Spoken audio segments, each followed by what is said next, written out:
నమస్తే ఫ్రెండ్స్. చంద్రబాబు నాయుడు గారు ఇంటింటికి టీడీపీ, ఇంటింటికి కూటమి అనే ప్రోగ్రాం పెట్టారు. అది ఇప్పుడు రన్ ఉంది.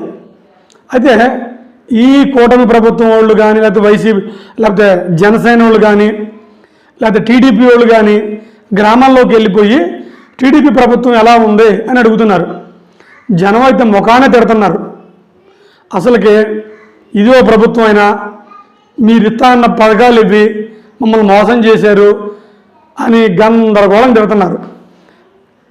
ఇంకా దీని గురించి డెప్త్గా ఎనాలిసిస్ చెప్పే ముందు అది కొంచెం రిక్వెస్ట్. కొత్తగా ఛానల్ పెట్టాను, ఎవరన్నా చూస్తుంటే సబ్స్క్రైబ్ చేయండి, నచ్చితే లైక్ చేయండి. ఇక మ్యాటర్లోకి వద్దాం. ముందుగా ఆ జనం ఏం తిడుతున్నారో ఒకసారి వినండి. ఫస్ట్ అది ప్లే చేస్తాను.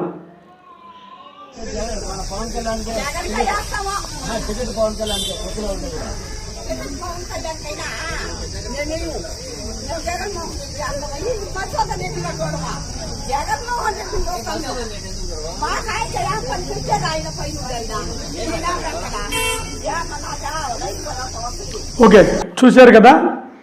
అక్కడ జనసేన వాళ్ళు, టీడీపీ వాళ్ళు కలిసి కొంతమంది వెళ్ళారు, కొన్ని గ్రామాలకు వెళ్ళారు. వెళ్ళంగానే అక్కడ లేడీస్ అందరు పోగయ్యి ఇక తెట్ల దండకం అందుకున్నారు. మాకు జగన్మోహన్ రెడ్డి గారు ఉంటే పెన్షన్ వచ్చేది, బియ్యం ఇంటికి వచ్చేయి, మాకు 50 సంవత్సరాలు దాటిన వాళ్ళందరికీ సంవత్సరానికి 18,000 వచ్చాయి, ఆ తర్వాత మాకు చేనేత వాళ్ళకి డబ్బులు వచ్చాయి, లేకపోతే అన్నదాత కింద రైతు భరోసా కింద డబ్బులు పడేవి, ఆ తర్వాత డ్వాక్రా రుణమాఫీలు డబ్బులు పడేవి, లేకపోతే మేమేమో ఇదిగో ఫలానా పని చేసుకుంటాం ఆ పనికి డబ్బులు పడేవి.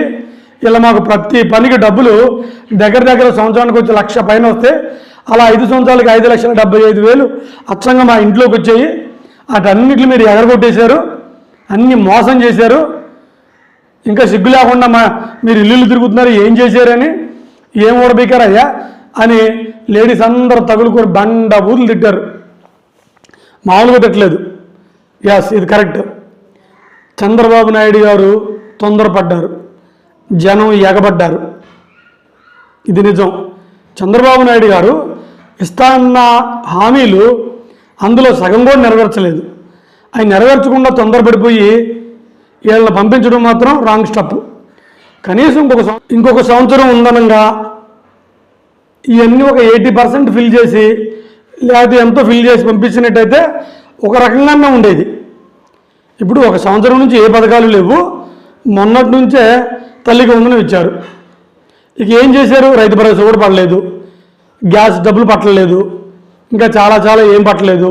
ఇంతవరకు ఆ కాలేజీలకు సంబంధించిన, ఇంజనీరింగ్ కాలేజీలకు సంబంధించిన దానికి ఒక రూట్ మ్యాప్ లేదు, స్కూల్ బట్టలు రాలేదు, బ్యాగులు రాలేదు, షూలు రాలేదు పర్ఫెక్ట్గా. ఇలా అన్నీ ఉన్నప్పుడు కంతలో మనం వెళ్ళి ఇదిగో మా లోపాలు ఇవి, మీరేం చేయండి చెప్పండి అని లోపాలను ఎత్తి చూపించుకోవడానికి వెళ్ళినట్టు ఉంది. కానీ పాపం వచ్చిన వాళ్ళు సిగ్గుతో కారు వేసుకొని బర్రని వెళ్ళిపోయారు, ఉండలేదు అక్కడ. ఎవరికైనా బాధే కదండి. ఇది మాత్రం చంద్రబాబు నాయుడు గారు రాంగ్ స్టెప్ ఇది. ఎందుకంటే ఇప్పుడు మనకి ఏం లేదు కదా, ఏం చేయకుండానే వెళ్ళిపోతే మా ప్రభుత్వం ఎటుందంటే ఏమంటారు? ఇప్పుడు మొత్తం గుండె చేయించుకొని వెళ్ళి నా నెత్తిమైన ఇంటికి ఉన్నాయా అన్నట్టుంది. ఇది ఏమి లేదు కదా. అందుకని ప్రజలు మాత్రం 90% గట్టిగా అడుగుతున్నారు. 90% ఇక్కడ ఏం చేశారని, ఏముందని ఇంటింటికి వస్తున్నారు. 10 ఇదాలా మా అందరికీ ఎండిపోతుంది ఇక్కడ అని బండ డబ్బులు తిడుతున్నారు లేడీస్ అందరూ కూడా. ఏమన్నప్పటికీ చంద్రబాబు నాయుడు గారు చేసింది మాత్రం రాంగ్ స్టెప్, తొందరపాటు. ఆ తొందరపాటు వల్ల జనం ఎగబడుతున్నారు. నమస్తే ఫ్రెండ్.